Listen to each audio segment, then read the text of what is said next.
Yes, hello, and welcome to this lightning talk.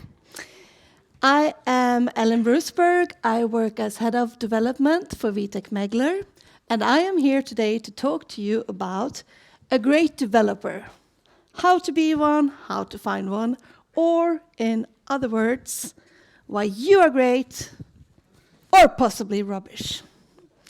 Now, I'm just joking. Obviously, you are all great, because you're here today at the very end of the conference, and there was a party yesterday, so, I salute you. Thank you very much for being here, all of you.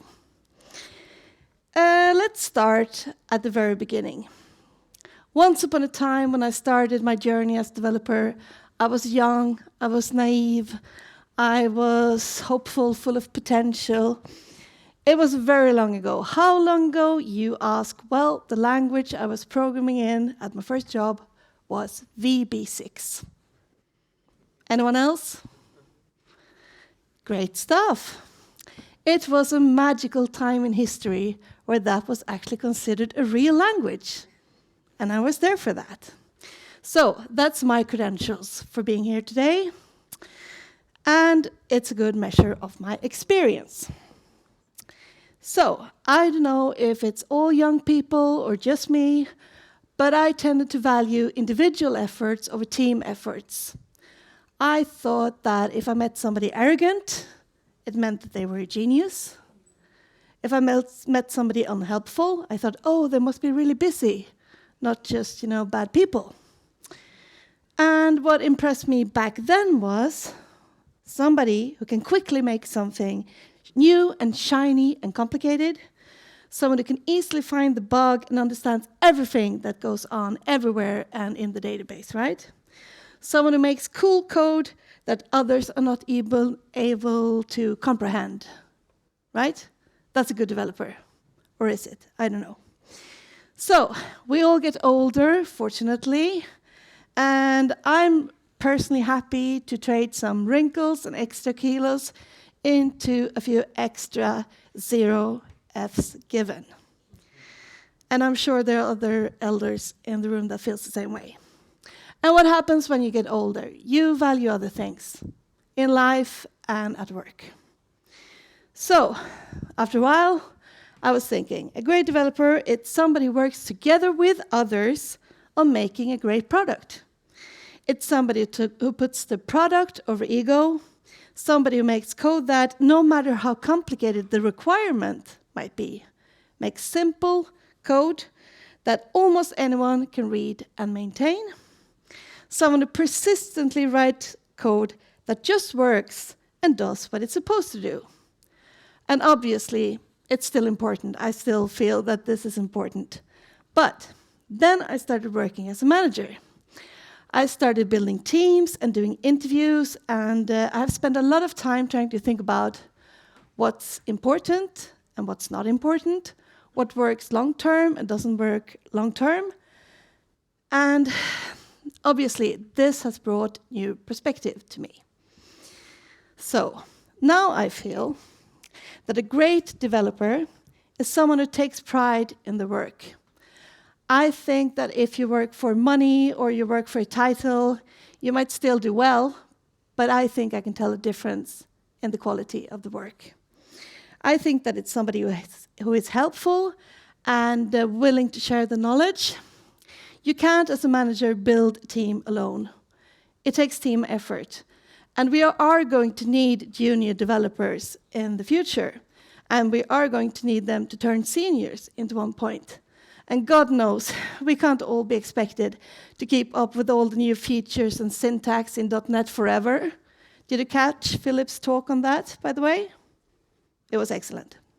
So, and on that note, we have to bring AI in somehow, you know that. So, I've been thinking about this. If AI is going to take over for junior developers, then we're not going to have senior developers.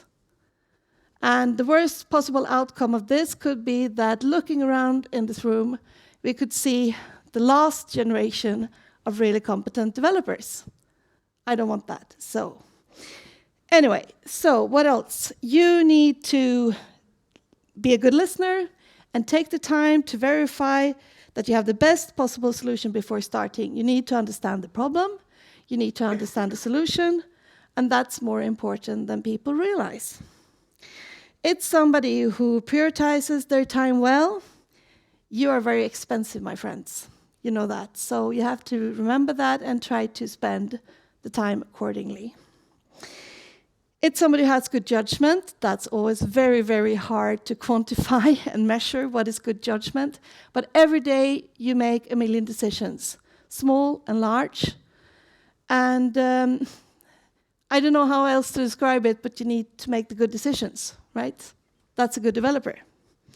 It's somebody who is reliable, and by reliable, I mean that I can count on you both to be willing and able to do the job. It's that simple and it's that hard. So, according to my calculations, you should all be bored right around now of hearing my voice. So I want you to do what you normally do, and that is to think about what you would have said next, right?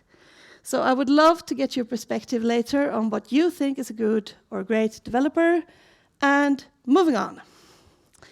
In conclusion, if you're a developer wanting to be a great developer or just appearing to be a great developer, I want you to do these 4 things. I want you to spend more time testing your own code. You want to be the one finding the bugs.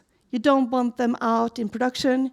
You don't even want the QA to find them. It's your code. It should work. You should find the bugs. I want you to make sure you understand what you're doing and why before you start. As I said before, this is expensive. It's useless. Just think before you start. It's very important. I want you to make sure that the code is clean, simple, and maintainable. Don't, pile up features, do bloating the code into things you might need in the future. Just do what you need now and don't go crazy or overboard. I want you to be the mentor you wished you had. As before, this is important. We need to spread some love for the juniors and in the way that doesn't make HR involved.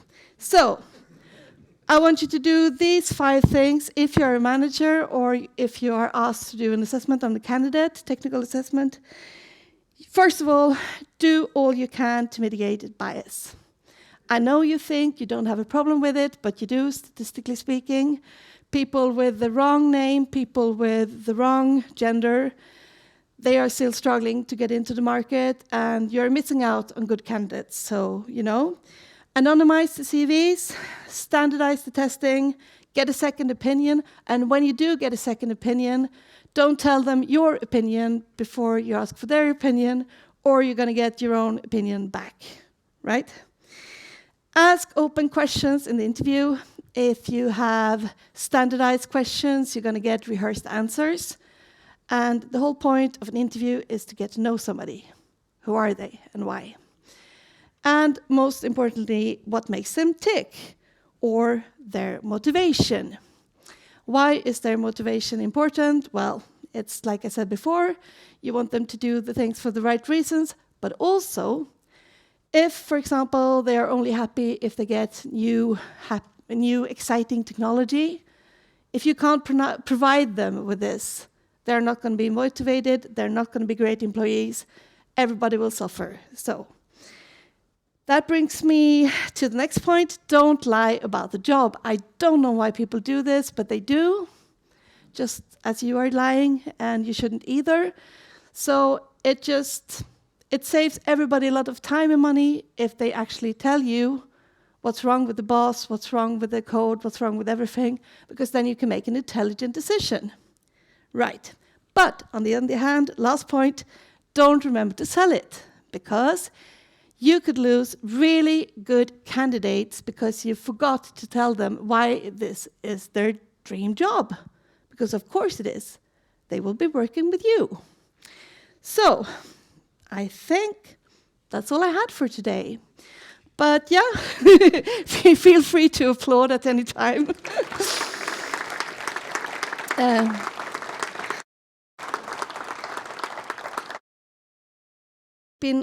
Do keep in touch, and find me on LinkedIn.